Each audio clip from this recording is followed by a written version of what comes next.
Bonjour, nous nous retrouvons aujourd'hui avec M. Balma Saïbou pour parler de famille et de travail. Nous avons aujourd'hui notre première émission de la chaîne Perspective et Zukunft, Perspective Future, et nous remercions donc chaleureusement notre invité qui a bien voulu se prêter au jeu. Bonjour Balma. Bonjour, Monsieur Ndri. Bonne arrivée Merci beaucoup. et bienvenue encore en Allemagne. Merci beaucoup pour l'accueil. De rien. Avec ta permission, bien sûr, on s'est entendu au début pour se tutoyer, pour que la discussion se déroule dans une condition familiale. Exactement. Alors, là, j'ai mon questionnaire sur mon téléphone D'accord. et on va déjà commencer à entrer dans le jeu. Ok. Alors, dis-nous, qui es-tu aujourd'hui en dehors du travail, en dehors de ta profession? Explique-nous un peu, qui es-tu? En dehors de mon travail, vous dites. Oui, En dehors de mon travail, je suis Balma Saïbou, oui, père de famille, père de 2 enfants, oui. une fille et un garçon. Voilà, D'accord, une fille et un garçon. c'est ça. Et comment est-ce qu'on se sent d'être papa? Oh, j'avoue que c'est très intéressant Oui, de se sentir père. C'est aussi passionnant, mais c'est en même temps des lourdes responsabilités. Hier, on pouvait ne pas comprendre nos parents, oui, leurs responsabilités. c'est ça, Aujourd'hui, en tant que père, on comprend tout de suite. Et peut-être des années en arrière, c'est qu'on ne comprenait pas. Et justement. donc, pour moi, c'est en même temps une charge Oui, qui pèse sur les épaules en tant que père, parce que là, tu as et le présent c'est ça. des enfants à assurer et l'avenir. Oui.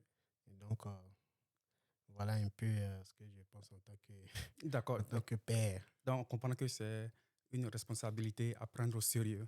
Exactement. D'accord, d'accord.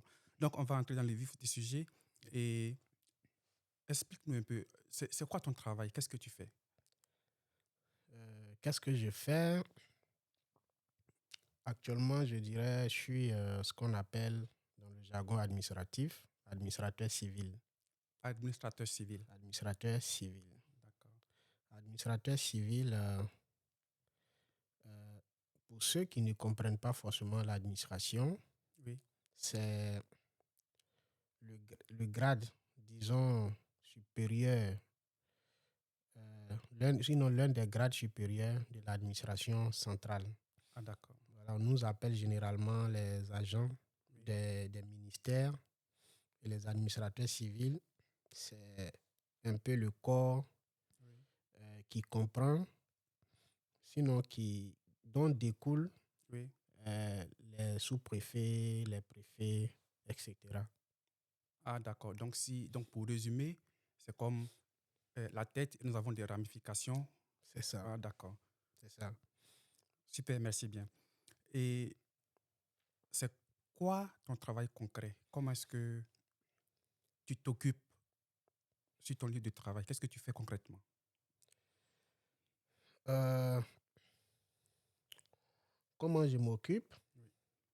Je veux dire, tu arrives au travail à, je sais pas, à 7h30, à 8h.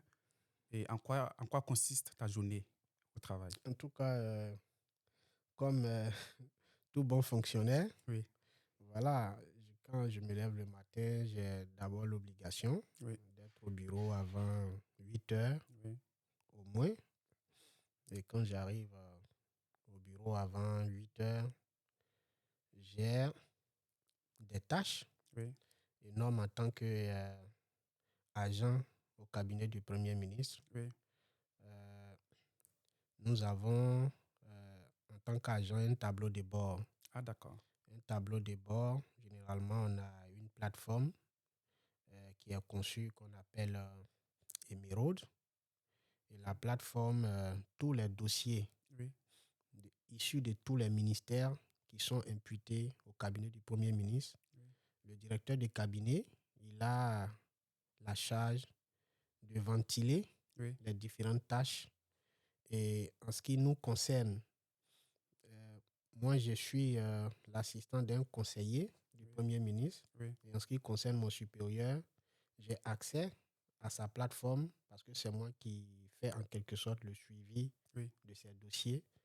Et quand les dossiers nous sont imputés, voilà, je me charge de traiter les dossiers, d'informer mon supérieur oui, sur l'urgence, l'importance, sur la hiérarchisation, sinon la priorisation, oui, voilà, des dossiers. Donc, voilà un peu.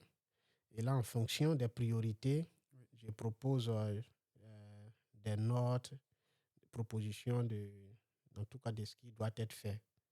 Et puis, voilà, la dernière décision revient à mes supérieurs. Donc, voilà tous les jours ce que nous faisons. Et au cabinet du Premier ministre, nous sommes tous les jours dans Oui, l'opérationnel, dans l'urgence. oui, Voilà, parce que en fonction des urgences qui viennent des différents ministères, oui, on essaie de traiter de façon systématique, oui, voilà, les dossiers qui arrivent. Donc, c'est vraiment une routine oui, comme une machine. c'est ça. Voilà. D'accord. Et là, je voudrais revenir sur un point que tu as mentionné. Oui. Tu, tu reçois donc, disons, des, des dépêches, ça peut être des dépêches ou bien des projets, Yep. et tu es, disons, l'instance avant C'est ça. le, Le le sup- chef supérieur, genau, c'est ça. justement. Et donc, c'est toi maintenant, c'est à toi qui revient la charge de traiter de la nécessité d'un projet qui doit être réalisé avant un autre.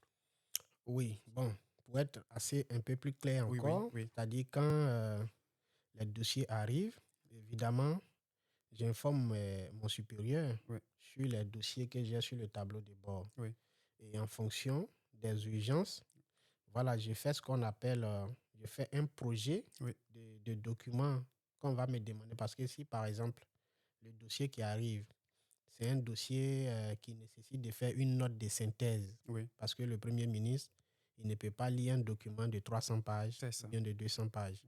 Et donc, en ce qui me concerne, quand je présente le dossier à mon supérieur que c'est pertinent ou bien c'est urgent, Oui. je suis chargé de faire une note de synthèse ou bien Ah, d'accord. un projet de note de synthèse. Oui, Et la note de synthèse que je présente à mon patron, oui. quand c'est validé, on transmet au Premier ministre lui-même pour lui dire tel dossier est arrivé, mais voilà l'essentiel qui est dit dedans. Ah, d'accord. Et c'est en fonction de ça que lui, il prend des décisions. Ah oui. On Voilà. comprend maintenant mieux le fonctionnement. C'est cela. Merci bien pour l'explication. Ok. Très bien. Et disons, pour l'œil non averti, pour le citoyen lambda, bon, il se dit, bon, OK, M. Balma Saïbou est au ministère, et d'aucuns diront que ça doit être simple. Parce que, bon, on arrive le matin dans le bureau et on est en veste, on a la cravate, et il est de notoriété que, disons, c'est un endroit pour se reposer, puisque nous avons disons, des collègues qui ont un grade inférieur au nôtre, et donc on ne fait que déléguer son travail à, disons, à ses subalternes, entre guillemets. C'est ça. Et donc, c'est ce que certains pensent, au fait. Donc, qu'est-ce que tu pourrais dire, toi qui es impliqué dans la chose, qu'est-ce que tu pourrais dire? Je pense Est-ce que que c'est ça? Est-ce que ça c'est me fait, un lieu de repos?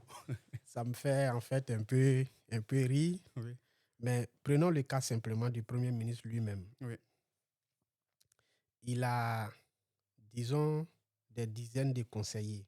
oui, C'est-à-dire, à l'instar de moi, mon supérieur, oui, il y a plus d'une quarantaine, par exemple, oui, de conseillers. Parce que ce qu'il faut savoir, c'est que chaque ministère, si je prends le cas du ministère de l'Éducation nationale, Oui. il y a un conseiller en charge de l'éducation nationale auprès du Premier ministre. Oui.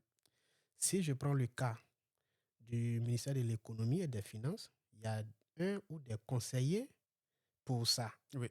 Et à chaque fois que les dossiers peuvent venir simultanément de tous ces ministères, Oui. et chacun s'attelle à faire le travail qu'il faut Oui. pour transmettre au Premier ministre lui-même.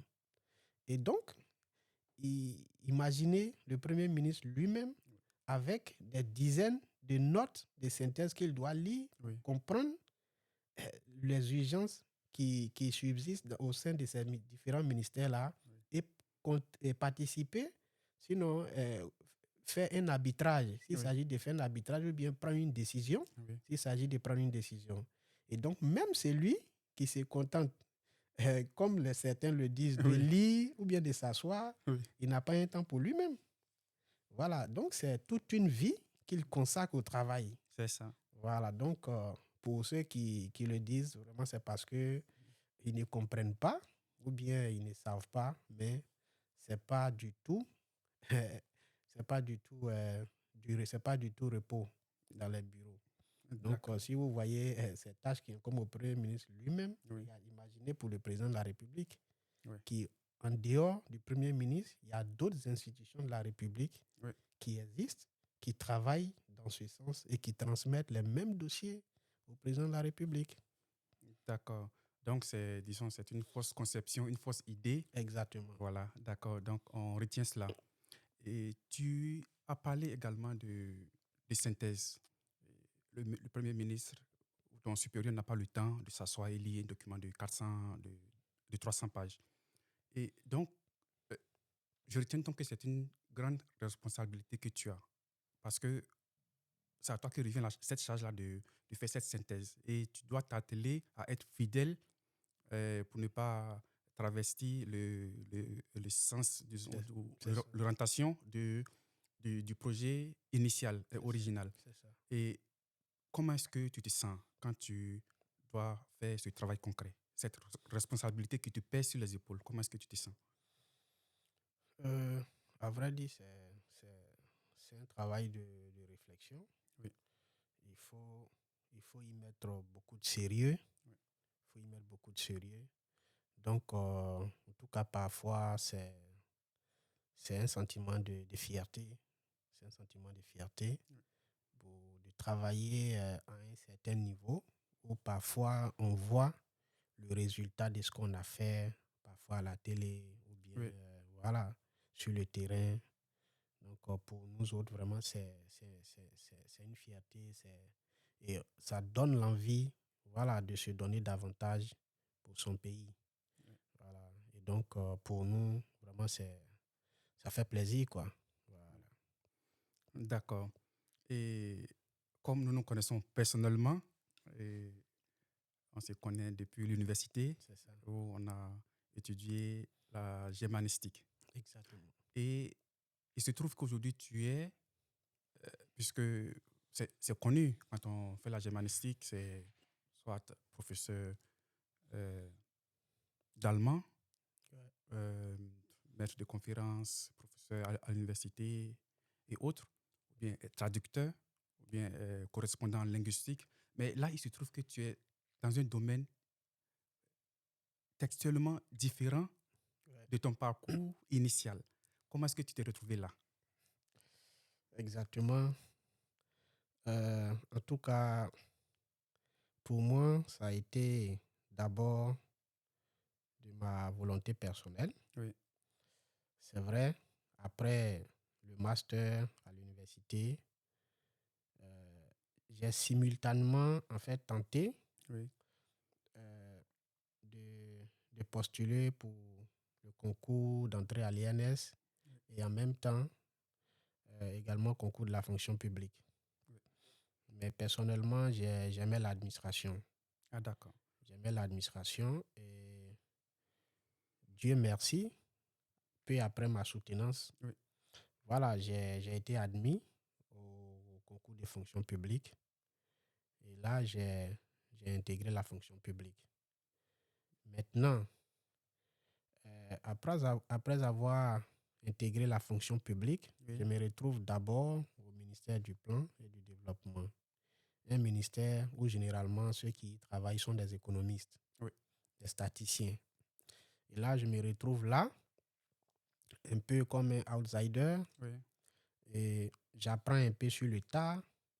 Mais parfois, j'avoue que j'étais un peu frustré parce que je n'avais pas la formation, Oui, ça se le comprend. background qu'il faut C'est ça. pour exercer en tant que tel. Même si parfois ton travail est remarquable, mais quand il s'agit parfois de demander ton CV pour pouvoir te responsabiliser davantage, Oui. on constate que voilà, ton background n'inspire pas confiance pour te Oui. mettre à ce poste-là. Et pour pallier à cela, Oui. voilà, j'ai décidé en 2019 de postuler à, à une formation Oui. À Seoul National University En Corée? en Corée, une formation qu'on appelle études et développement. Oui. Études et développement, c'est une discipline un peu transversale sur le plan économique, Oui. social et puis politique.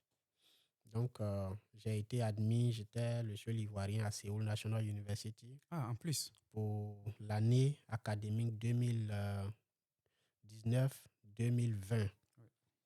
Voilà, 2019-2020. Et là, j'ai appris un peu les notions économiques. Oui. Voilà, j'ai appris beaucoup de notions sur le plan économique, social, Oui. voilà, politique et les relations internationales également. Voilà, et quand j'arrive, je retourne au pays Oui. en décembre 2020, pratiquement.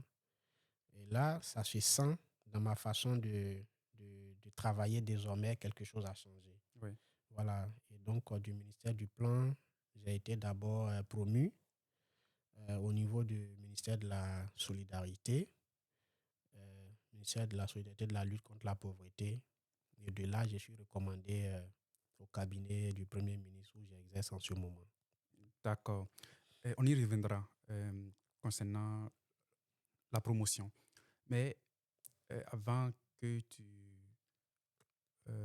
n'intègres ce cursus à Séoul, tu avais tantôt mentionné le fait que quand bien même que tu arrivais à transmettre ce qu'on voulait de toi dans le travail, bien sûr, il arrivait quelquefois, puisque tu as un cursus littéraire. C'est ça. Explique-nous un peu, si tu devrais prendre un exemple concret de, de tâches dans lequel tu t'es limité, ça serait quoi? Euh, D'abord parce que, comme je le disais, pour quelqu'un qui a fait des études d'enseignement général Oui. à l'université et de surcroît littéraire, et puis encore celui qui a fait les langues, Oui. voilà, sur le plan statistique, interprétation des données, Oui. même extraction des données, comment retrouver les données sur les différents sites Oui. de la Banque mondiale ou bien du FMI, comment les analyser, Oui. tu n'avais aucune notion. C'est ça. Voilà, je n'avais aucune notion et tes analyses, tes documents ne pouvaient être que de façon superficielle. Oui. Voilà, et donc la formation m'a permis d'avoir une connaissance un peu approfondie, une connaissance nette de l'usage des données. Parce que euh, le développement socio-économique, Oui. c'est l'usage des données. C'est ça. Voilà, on ne parle pas de façon générale. Quand tu parles, c'est sur quelle base. Voilà, s'il y a tel centre de santé là-bas, il doit avoir combien de médecins Oui. par nombre d'habitants. Il doit avoir, voilà, c'est des analyses de données. Donc, vraiment, c'est ce que cette formation Oui. m'a un peu appris à affiner, voilà, mon esprit d'analyse, ma capacité d'aborder les sujets techniques. Ah, d'accord. Donc, c'est tout cela qui a créé un déclic et tu t'es dit, il faut que ça change. Il faut que ça change. D'accord. Voilà, je ne peux pas rester là Oui. et attendre, voilà, que le miracle survienne. Il C'est faut que ça. moi-même j'aille voilà, à la formation que Oui, je n'ai pas. Voilà. Et quand d'ailleurs je partais, oui, parce qu'en Corée, c'est la langue anglaise. c'est ça. L'université dans laquelle j'ai été admise, Oui, c'est l'anglais. Et donc, comme on le savait, bon nombre d'Ivoiriens, voilà, euh, a toujours eu peur en ce qui concerne les langues, d'affronter les langues. oui, Donc, pour moi, c'était une opportunité. Parce que le nombre de candidats, d'ailleurs, était limité. oui, D'abord, même s'il y avait beaucoup de candidats, mais ce ne serait pas la même chose si c'était des opportunités en français, comme on le voit ailleurs, oui. où ça fusionne un peu partout en termes de nombre de candidats. D'accord. Et tu étais comme tu l'as dit, le seul Africain ou seul Ivoirien dans Donc, ta j'étais le classe? seul Ivoirien Oui, dans, en tout cas, la promotion oui, 2019-2020 admise à Seoul National University. En Corée, on oui, n'était que 2 Ivoiriens oui. issus du service public. Ah, d'accord. Voilà, l'autre collègue, il était à Busan. Ça, c'était au sud de la Corée. Oui, Mais à Séoul, j'étais le seul Ivoirien. d'accord. Et si tu devais nous raconter une petite anecdote de ton séjour en Corée, qu'est-ce que ça serait? Euh, N'importe laquelle. En tout cas, la petite anecdote, c'est Oui, que la première fois que j'arrive en Corée mhm, et qu'on commence les cours en amphi, le premier cours magistral, oui, on avait, puisque j'étais spécialisé en relations internationales, oui, le premier cours magistral, c'était en relations internationales. Et en relations internationales, notre professeur qui était là oui, venait de l'université de Harvard aux États-Unis. Elle ah, parlait très bien l'anglais, oui, elle savait très bien ce qu'elle disait. Et en amphi, on était en tout cas plusieurs ressortissants oui, de différents pays. c'est ça. Il y avait des Américains, il y avait des Chinois, il y avait des Français, un Oui, peu partout, les gens à travers le monde. oui, Et il y avait aussi nos confrères africains. Et j'avoue que pour le premier jour, c'est vrai, je m'exprimais bien en anglais, oui, mais je n'avais pas les oreilles qu'il faut pour comprendre oui, tous les accents. oui, Donc, elle parle et là, il y a une Américaine, une jeune Américaine qui lève la main pour intervenir. oui. Elle intervient pendant près de 2 minutes et quand elle finit, j'avoue que je n'avais rien compris de tout ce qu'elle a dit. Ah, d'accord. Après elle, à sa suite, il y a un autre de Ouganda, Oui, un autre confrère ougandais qui prend la parole oui, et qui intervient. Bon, moi, un Ivoirien chez nous, quand on dit commerce, on dit ouais, commerce en français, en anglais, oui, notre prononciation. oui. Bon, le gars, il parle, il dit Kamas. Il parle, il dit International Kamas. Bon, c'est des choses que je n'avais pas entendues. Oui. Donc, quand je quitte là, je retourne dans ma chambre, j'ai commencé à pleurer. J'ai dit, mais Ah est-ce que oui. l'heure a fait là, est-ce que je suis prêt? Parce que de toute façon, ce que j'ai entendu aujourd'hui là, j'ai rien Oui, compris de tout oui, ça. Donc, j'ai commencé à pleurer dans ma chambre. J'ai appelé un aîné oui. qui était là dans la même université. Il a commencé à rire, il s'est moqué de moi. Il dit, petit, bonne arrivée. Tu vas y arriver. Il faut te mettre au travail. Nous sommes tous passés par là. Voilà, l'essentiel, si tu as été sélectionné par un jury de professeurs ici, c'est que tu as le niveau qu'il faut. C'est ça. Voilà, ce qu'on attend de toi, tu ne vas pas parler l'anglais comme un natif, Oui, mais ton anglais que tu parles là, ils comprennent. Donc, fais en sorte, en tout cas, tous les accents que tu ne comprends pas là, oui, au bout de 3 mois, ça va passer. Et j'ai constaté qu'au bout de, effectivement, 3, 4 mois, oui. voilà, j'arrivais à intervenir, je pouvais prendre la parole pendant près de 5 minutes en anglais. Après moi-même, j'étais surpris. Oui, Voilà. Et mes confrères qui étaient là disaient que, ah, Saïbou, something has changed. Je comprends, tu parles très bien l'anglais maintenant. oui, Ils disent, ah, d'accord. Donc, j'étais parmi aussi les meilleurs à la oui, fin. oui. Voilà. Félicitations. Et mon relevé de notes l'atteste Oui, par rapport même à certains qui étaient natifs, oui, qui sont les anglophiles ou les anglophones. oui. Voilà, donc pour moi, la langue n'était pas une barrière, mais c'est nous-mêmes la capacité, nous-mêmes à transformer les difficultés en opportunités. Ah, d'accord. Voilà. Rappelle-nous, c'était quoi le diplôme Le pardon. diplôme, c'est intitulé Master in International D'accord. Development Studies. Oui. Maintenant, option, c'est International Cooperation.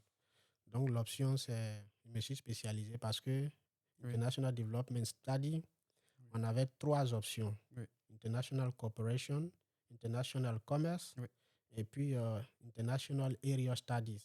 C'est-à-dire Area Studies, la spécialité de la zone Asie. Oui. Pour ceux qui veulent se spécialiser, pour voir un peu les relations entre les pays asiatiques. Oui. Voilà. Donc, moi, j'ai choisi relations internationales comme j'étais, je faisais les langues, Oui. voilà, avec les expériences qu'on avait déjà avec l'Allemagne et autres. C'est Donc, ça. j'ai mis ça comme comment on appelle, comme ma force. Oui. Voilà, quand je postulais. Et c'est là que j'ai été retenu. Ah, d'accord. Ouais. Et il faut rappeler que l'université dans laquelle tu étais fait partie des meilleures Oui, universités. c'est d'ailleurs Oui. la meilleure université en Corée. C'est Oui. l'université de Harvard là-bas. Oui. Voilà, et quand tu es africain Oui. et que tu es dans cette université-là, parce que pour la petite histoire encore, quand moi j'avais ma carte Oui. étudiant, la carte étudiant là-bas, c'est en même temps la carte bancaire. Ah, d'accord. C'est une carte magnétique et en Oui. même temps carte étudiant. Oui. Donc, c'est ce que tu prends pour, pour les circulations dans le transport, métro, bus, Oui. et puis en même temps tes achats. Donc, quand j'arrive un jour dans un magasin Oui. et que j'achète, je prends quelques habits et la jeune dame, elle me demande cash. Je dis non, je paye avec ma carte. Oui. Et quand je lui tends ma carte, elle attrape la carte, elle regarde, elle me fixe pendant 30 secondes. Pourquoi? Je lui demande, mais qu'est-ce qui se... Pourquoi? Elle me dit Oui. non, je peux vous poser une question. Elle dit oui. Elle dit, mais comment vous avez fait pour entrer dans cette université-là? Que nous-mêmes, Oui. Coréens, en fait, c'est pas facile pour nous Oui. d'accéder à cette université. Oui. Donc, elle m'appelait ici. Elle dit non, ceux qui sont comme vous ici, on les appelle 1%. C'est-à-dire, dans ton pays-là, Oui. on peut dire, tu es le pourcent de ceux qui vont réussir Mm. peut-être à l'avenir. Ah, d'accord. Donc, pour dire que le fait d'être sanctionné par un diplôme de cette université ouvrait Voilà, de... Oui. ça ouvre des portes forcément, que ce soit dans ton pays, aux Nations Unies, Oui. voilà, un peu partout dans les institutions. Parce que c'est un diplôme quand même, en tout cas très prisé, très important. D'accord. Et donc, c'est après ces quelques frustrations que tu es allé en Corée et maintenant tu es revenu plus aguerri. C'est ça. Voilà. Et maintenant, tu as disons, la capacité de, de combler les manques que tu avais. Effectivement. Très bien. Et, et comment est-ce que tu te sens le premier jour? Disons, tu avais des manquements, tu reviens plus aguerri. Et comment est-ce que ça se passe, ton premier jour de travail, quand tu as eu affaire aux mêmes données que tu ne comprenais pas forcément bien à 100% dans le temps? Oui, en tout cas, aujourd'hui, je me sens quand même fier, Oui.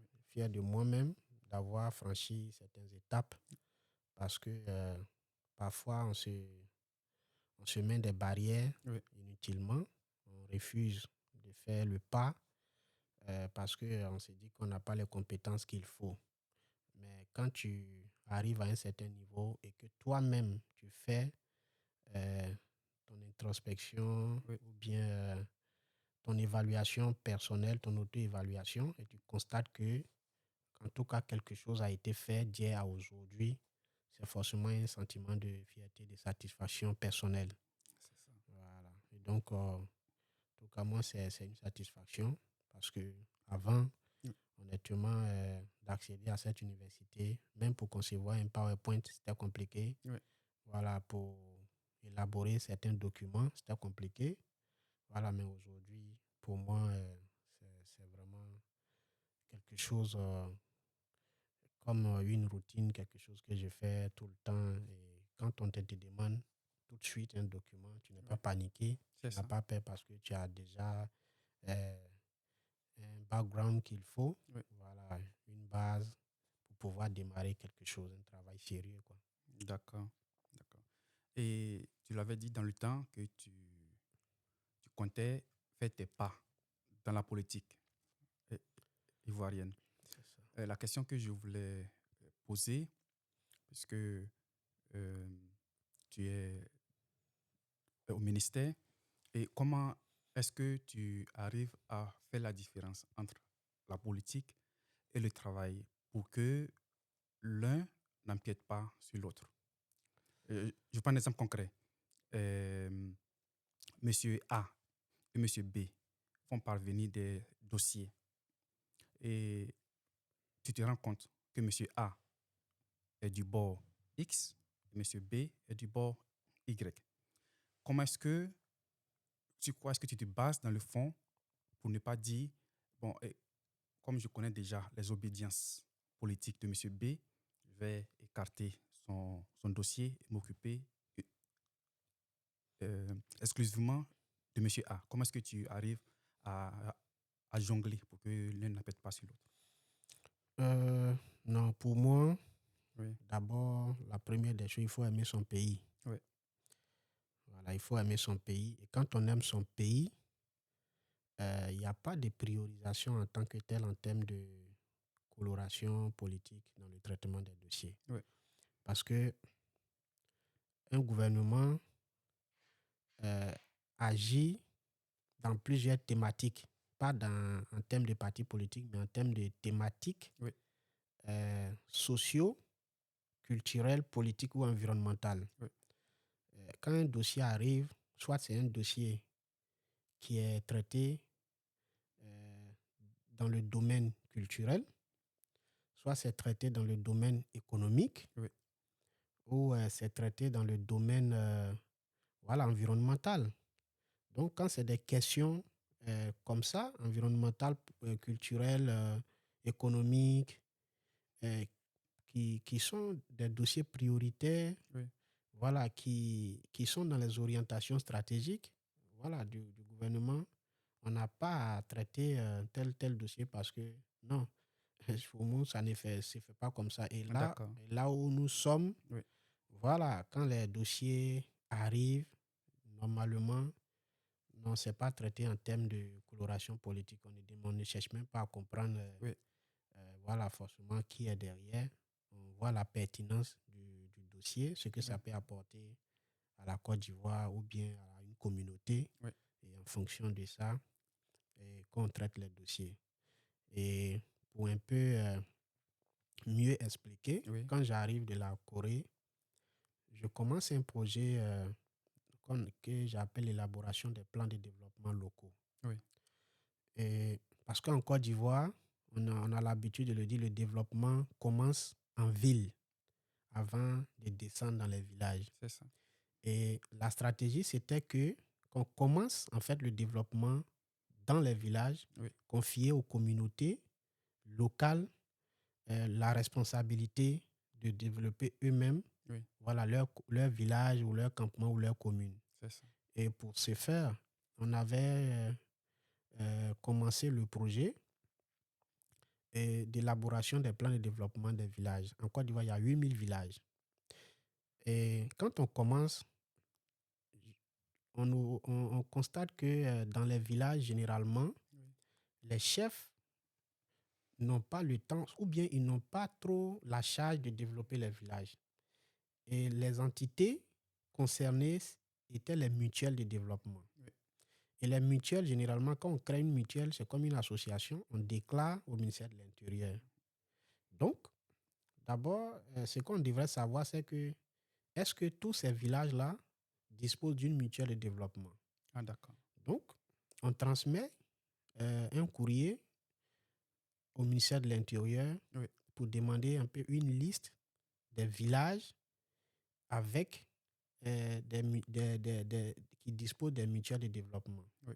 Donc là, on nous met à disposition d'abord la liste de tous les villages de Côte Sans, d'Ivoire sans et tenir compte de la sans région. tenir compte de la région. Oui, la liste de tous les villages de Côte d'Ivoire et on nous transmet la liste des villages également qui disposent du mutuelle de développement. Oui.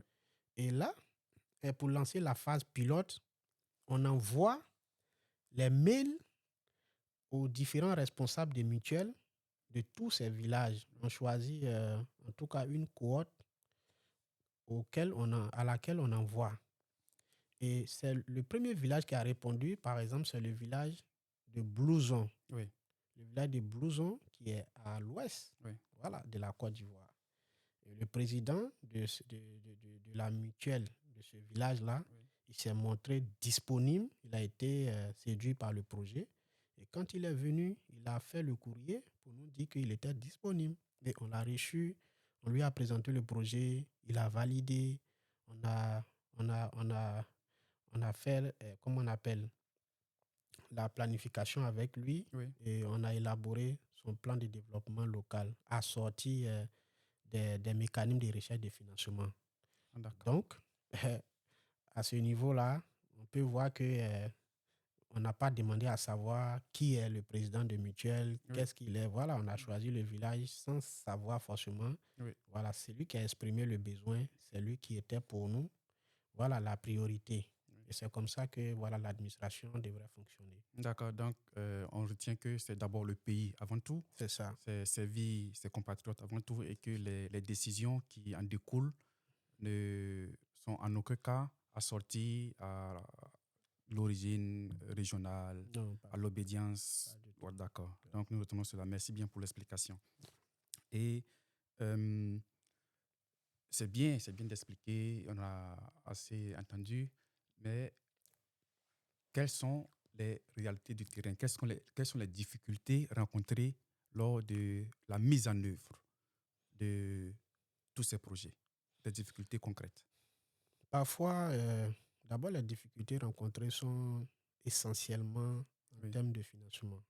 D'accord. En termes de financement, disponibilité des ressources.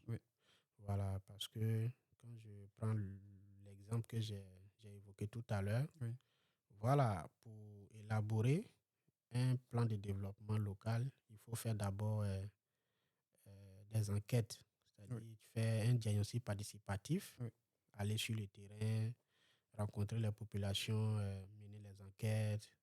Voilà, quand le village est né, pourquoi on appelle le village tel nom, quels sont les interdits. Voilà, il faut faire un bon diagnostic pour comprendre voilà, pourquoi le village est à ce niveau de développement par rapport à d'autres. Voilà, une fois on est informé, mais pour le faire, il faut des agents qu'on envoie sur le terrain, il faut beaucoup de ressources. Donc, parfois, les financements ne sont pas forcément disponibles. C'est ça. Et donc, on est parfois amené à demander à la mutuelle de peut-être fournir une partie de contribuer. De contribuer. Et souvent, la contribution, c'est soit il paye le déplacement des agents ou bien il les loge une fois sur le terrain. Et donc, l'État également essaie de voir pour prendre une partie en charge. Mais ce n'est pas toujours facile. Voilà, donc essentiellement, c'est des questions de financement, surtout pour ces genres de projets. D'accord. Et est-ce qu'il est déjà arrivé de commencer un projet et puisque bon, on peut, disons, dire qu'on a un tel projet et le financement, c'est, je prends une somme quelconque, disons 10 millions de francs CFA. Mais on se rend compte que pendant la mise en œuvre, il y a des difficultés, disons, financières qui entrent en ligne de compte. Les projets sont prévus, mais il peut arriver qu'il y ait des imprévus qui n'avaient pas été forcément maintenus lors de la conception. Voilà, justement. Et dans ce cas, qu'est-ce qu'on fait? Puisque on a le financement, mais on ne peut pas mener le projet à bon port. Qu'est-ce qu'on fait du financement? On retire le projet, on le donne à un autre village, ou bien comment est-ce que ça se passe? Je ne sais pas si je me fais comprendre. Bon, je ne sais pas si j'ai compris aussi, mais ce que je peux dire, c'est que quand le financement est généralement disponible, le projet arrive à terme.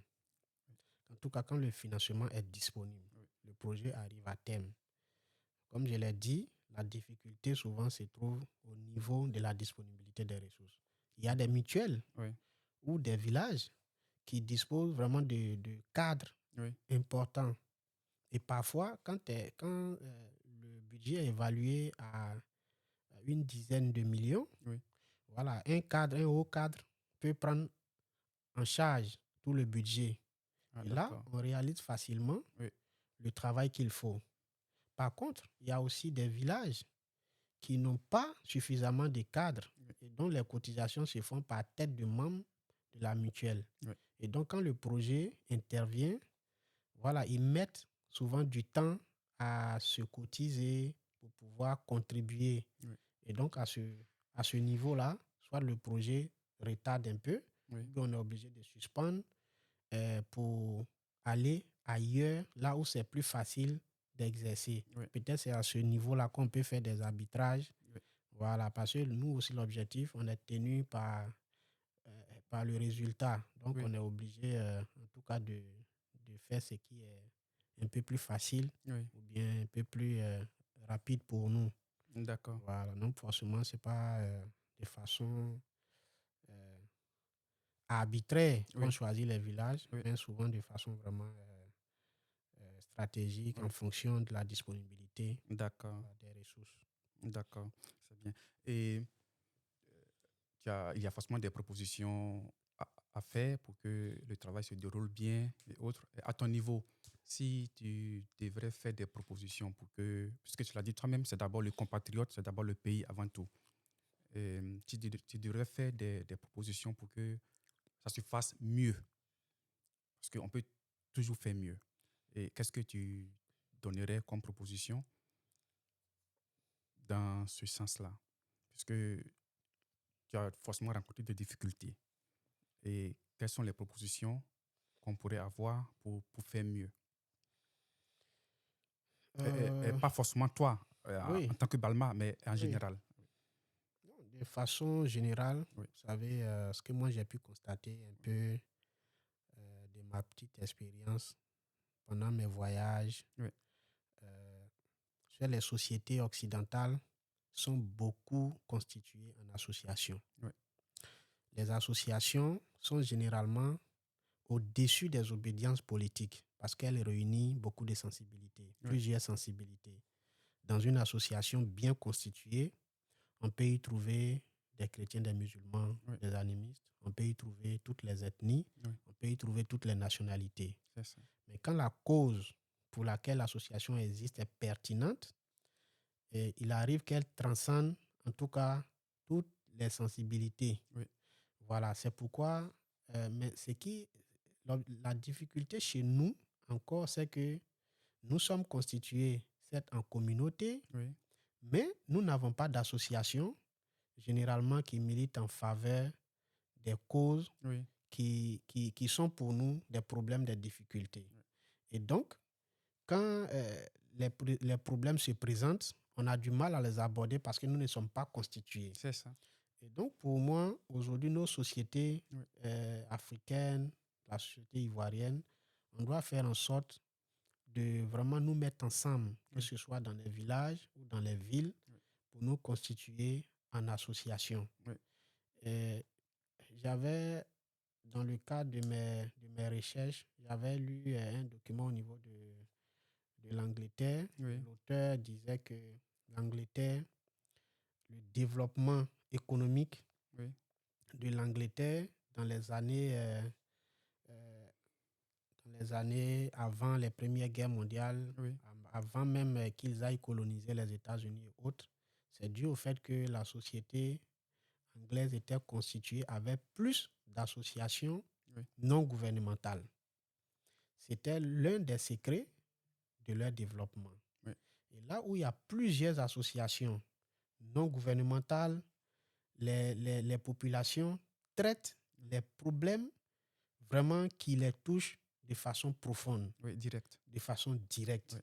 Et pour nous, c'est aujourd'hui le grand défi à relever. Voilà, mettre en place des associations avec pour objectif voilà, le règlement, la résolution des problèmes Oui. qui minent notre société, Oui. aller à la recherche des financements, revenir régler nos problèmes sans forcément regarder les politiques, sans attendre des leaders politiques qui viendront C'est ça. toujours pendant des occasions Oui. électorales pour nous faire des promesses Oui. qui ne tiendront jamais. Oui. Voilà, et ces genres de choses, on continue de les attendre parce que nous ne sommes pas constitués, nous Ah oui. n'avons pas d'objectif Oui. clair pour C'est ça. nous-mêmes, nos problèmes. Oui. Voilà, c'est ce qui fait que nous sommes toujours en retard. Donc, pour moi, en tout cas pour ma petite expérience, pour tout ce que je vois, Oui. c'est vraiment le problème clé dans nos États. Voilà, et vous voyez aujourd'hui, quand on constitue, on crée des associations, des ONG comme Entraide Perspective, Initiative. Entraide Initiative, Oui. qui a déjà construit une école, Oui. qui est en train de construire une deuxième école, voyons que sans cette association, les écoles ne seraient pas encore en train de pousser en Côte d'Ivoire. Oui. Donc pour moi, c'est vraiment ça le nœud du problème. Oui. Merci bien pour cette explication. Je suis vraiment convaincu de l'explication avec l'exemple palpable que tu viens de donner. Et je saisis au passage, tu disais tantôt que il faudrait d'abord se constituer pour ne pas attendre que certains politiciens viennent dans les périodes électorales pour faire des promesses qui ne tiendront pas forcément. Oui, on a malheureusement, pour la généralité, je vais y arriver, on a cette idée que, comme on le sait déjà, que le politicien arrive pendant une période donnée pour faire des promesses, pour racler quelques voix, pour ensuite disparaître et réapparaître lors des approches des prochaines élections, venir faire quelques projets ça et là, dans l'espoir de glaner encore quelques voix et redisparaître par la suite. Bien, et on le disait tantôt, tu comptes faire tes pas dans la politique. Et comment comptes-tu te détacher de cette idée qui est malheureusement enracinée dans l'idée générale? Exactement. Comme je le disais, pour moi, je ne compte pas rentrer en politique pour des objectifs électoralistes. Ah, d'accord. Euh, j'ai beaucoup appris Oui. sur le terrain. J'ai vu la difficulté des populations, des parents. Donc pour moi, aujourd'hui, rentrer en politique, c'est aller à la recherche des projets, Oui. voilà, mettre en place des associations qu'il faut, une association qu'il faut, peut-être qui réunit les communautés autour des problèmes que les communautés vivent, partager avec ces communautés-là, en tout cas, les objectifs. Il faut que les objectifs qui sont définis touchent effectivement les communautés, qu'on ne quitte pas en ville avec nos problèmes, nos solutions, Oui. et puis les imposer. Donc pour moi, si je devrais bientôt rentrer en politique, vraiment c'est aller vers les populations avec des projets, avec des préoccupations qui les touchent, Oui. pour qu'ensemble, avec elles, on puisse régler ces problèmes sur le terrain. Parce que ce que les gens oublient souvent, c'est que les populations n'ont pas besoin d'argent. J'ai fait beaucoup le terrain politique et j'ai pu constater parfois certains candidats qui n'ont vraiment pas de moyens arrivent à battre ceux qui ont suffisamment d'argent. Oui. Ça s'explique par le fait que les populations n'ont pas besoin d'argent. Les populations ont juste besoin de respect, de reconnaissance, et puis de les associer, de se sentir importants dans le projet qui est en train d'être fait pour elles. Oui. Parce que quand on vient généralement en Père Noël ou bien en Ladybug, quelqu'un qui a toutes les solutions qu'il faut pour une population, pour qui on élabore des projets sans elle, voilà, généralement, les gens ne se sentent pas concernés. Tu peux construire une école tu peux construire une école et à la fin, personne n'y va. Oui. Parce que j'ai pu constater dans des villages, Oui. souvent les villages, tu vois, 2 villages contigus Oui. ont des problèmes. Et toi, peut-être un homme politique, tu arrives, tu tiens compte de peut-être de la proximité de ces villages-là Oui. et tu construis tout de suite une école pour arranger ces 2 villages. Oui. Et tu constates qu'il y a certains enfants qui quittent ce village-là pour Oui. aller à 3 kilomètres pour aller à l'école là-bas Oui. et refusent d'être scolarisés dans cette école qui est à proximité. Ah oui. Et il y a ces erreurs que nos hommes politiques, que nous faisons parfois parce qu'on n'a pas fait le diagnostic Oui. qu'il faut, C'est-à-dire, ils n'ont pas été on n'a impliqués. pas été Non, impliqués, on ne connaît pas le problème qui Oui. existait Oui. avant de concevoir ou de mettre en œuvre ce projet-là. Oui. Donc, si on a pris le soin de faire un diagnostic, Oui. de réunir les populations, s'il y a un problème en amont, qu'on règle avant même de procéder à la mise en œuvre d'un projet qui les concerne. Ah, d'accord. Voilà. Et généralement, c'est ce qui n'est pas fait. Oui. Et quand ça arrive, les populations ne se sentent pas concernées et elles vont vers celui Oui. qui vient vers elles et qui leur demande leurs difficultés. Oui. Et puis, en fonction des problèmes que les populations évoquent, Oui. on fait une analyse situationnelle et on règle le problème ponctuel, peut-être qui prime Oui. le plus, et ainsi de suite. Voilà, pour moi, c'est Oui. la meilleure façon de faire la politique. Parce que apporter une solution Oui. sans que ce problème qu'on veut régler ne soit évoqué par la population, Oui. c'est voilà, venir comment on appelle, un criminel et puis en même temps un pompier. Oui, d'accord, je Voilà. comprends. Donc, pour résumer, pour qu'on puisse se comprendre, c'est que tu proposes autre chose que le Père Noël, pour parler ainsi, et tu proposes qu'il y ait d'abord des communautés, et ça former des communautés réunies autour d'un même objectif, sans forcément tenir compte de je viens du nord, je viens du sud. Du moment où les problèmes sont concrets, former une communauté autour de ces problèmes-là pour atteindre le même objectif. C'est ça. Et pendant la réalisation de ces objectifs-là, il faudrait impliquer les concernés. C'est ça. Voilà, d'accord. Merci bien pour l'explication. Et c'est sur cette question-là qu'on va fermer le bloc de travail et nous vous donnons rendez-vous dans quelques jours pour la suite. Et là, nous parlerons avec notre même invité de stress au travail et nous allons approfondir le thème de la politique et parler également du thème de la famille. Merci bien. Santé. Merci. En tout cas, c'est moi qui vous remercie Oui. de m'avoir donné l'opportunité d'être invité pour ce premier numéro. D'accord. Merci bien.